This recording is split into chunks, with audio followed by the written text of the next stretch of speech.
তোমার দাদা তো তোমার গান শুনতে খুব ভালোবাসেন। এই রূপু রূপু রূপু, এই তো কেসটা একটু গন্ডগোলের হয়ে গেল। কেন? না মানে কথাটার মানে যেটা দাঁড়ালো সেটা হচ্ছে যে বৌদি তোমার গান ভালোবাসেন না, দাদা ভালোবাসেন না। তুমি না সবসময় আমাকে ভুল করার জন্য মোটেই এটার মানে এটা দাঁড়াচ্ছে না। না, বৌদি বলেছেন যে তোমার দাদা শুনতে ভালোবাসেন, তার মানে এটা নয় যে বৌদি শুনতে ভালোবাসেন না। না, যদি সেইটা হতো তাহলে কিন্তু বৌদি বলতেন যে তোমার গান আমরা শুনতে খুব ভালোবাসি। আমরা তুমি না, আমি তোমাকে আর কোনো কথা বলবো না, কোনো কথা কোনোদিন বলবো না। তুমি আমাকে সব কথা বলবে, প্রত্যেক দিন বলবে। রূপু, এই দিনটার তো স্বপ্ন দেখতাম আমি এতদিন ধরে। আজ আমার স্বপ্ন সফল হতে চলেছে।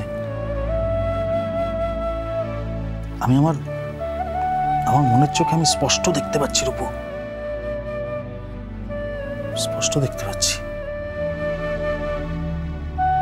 তোমার অনেক অনেক নাম হয়ে গেছে,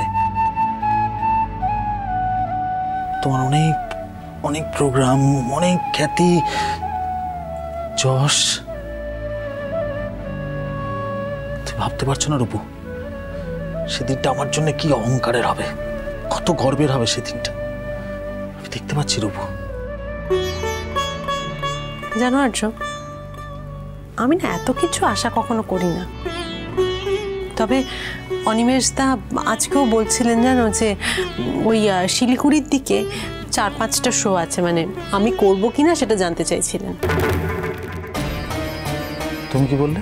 আমিও তো গা করিনি, আমি বলেছি আমার পক্ষে একা একা ওইভাবে নাইট স্টে করা সম্ভব না। তাও তুমি যদি যেতে তাও ভেবে দেখতাম।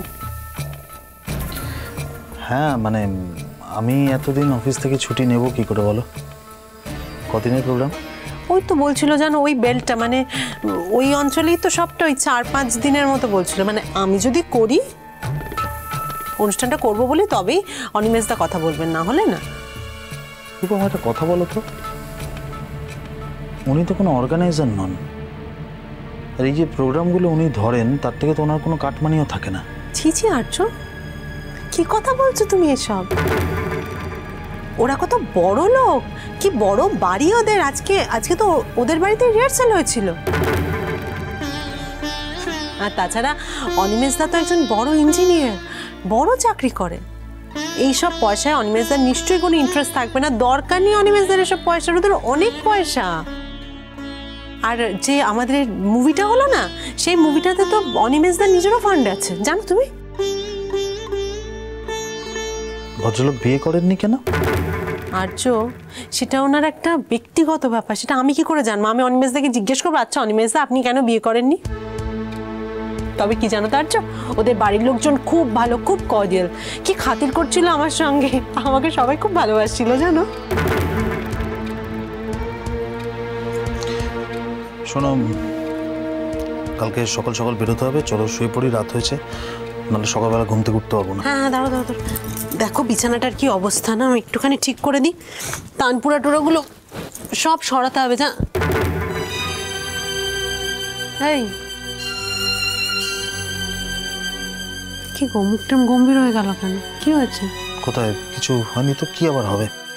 তাহলে কিছু হয়নি বলছি তো। আসবো? কি ব্যাপার এত রাতে? রূপাঞ্জনা বলছি, তোমার ফোনটা কি বন্ধ নাকি সাইলেন্ট করা আছে গো?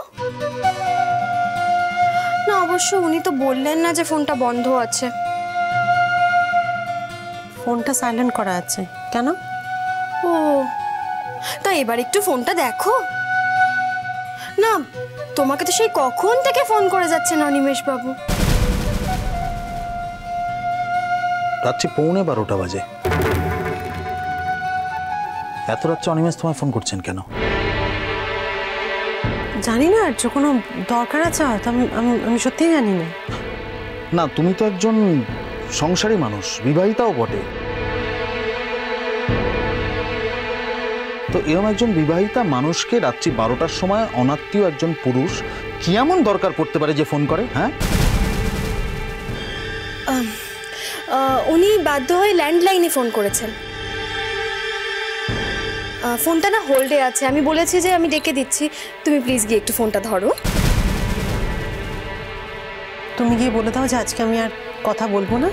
কালকে কথা বলে নেবো। সে কথাটা তুমিই বলে দাও।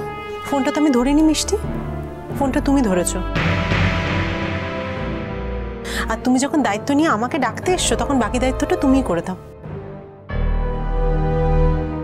যাও গিয়ে বলো যে ফোনটা আমি আজকে ধরবো না, কালকে আমি নিজেই ফোন করে নেবো। কথা বলে এসো। না আর্য, আমি চাই না এটা নিয়ে এখানে আর কোনো কথা হোক। মিষ্টি আমি দরজা দেবো, তুমি যাও, যা কথা বলা সেটা তুমি ফোনে বলে দাও।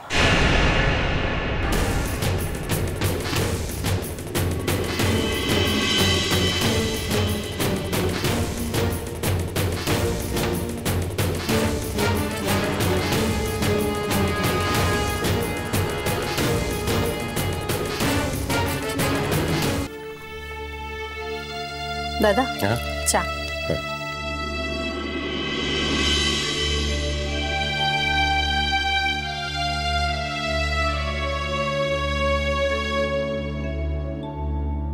বড় বাবু,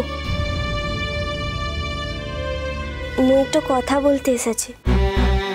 কি কথা রে? আজ অফিস যাচ্ছিস না? লা যাবুক, একটু পড়তে যাব। আসলে একটু ভিজিট আছে তার লিগে। তোকে এমন শুকনো দেখাচ্ছে কেন বা? জ্বর কমেনি এখনো? কমেছে। দাদা তুমি যদি এখন ওকে বলো যে এই গরমে কটা দিন অফিস যাস না, ছুটি নেই, সে কথা শুনবে? আচ্ছা পলু, তুমি তো একদিন চাকরি করেছ, তার কোনো চাকরিতে নতুন জয়েন করলে ছুটি পাওয়া যায়? সিক লিভ তো নেওয়াই যায়। আমরা অবশ্য চাকরি বাকরি করি না, নিয়ম কানুনও জানি না, তবে এটুকু জানি যে গায়ে জ্বর এলে বিশ্রাম নিতে একদিন দুদিন বাড়িতে থাকতে হয়।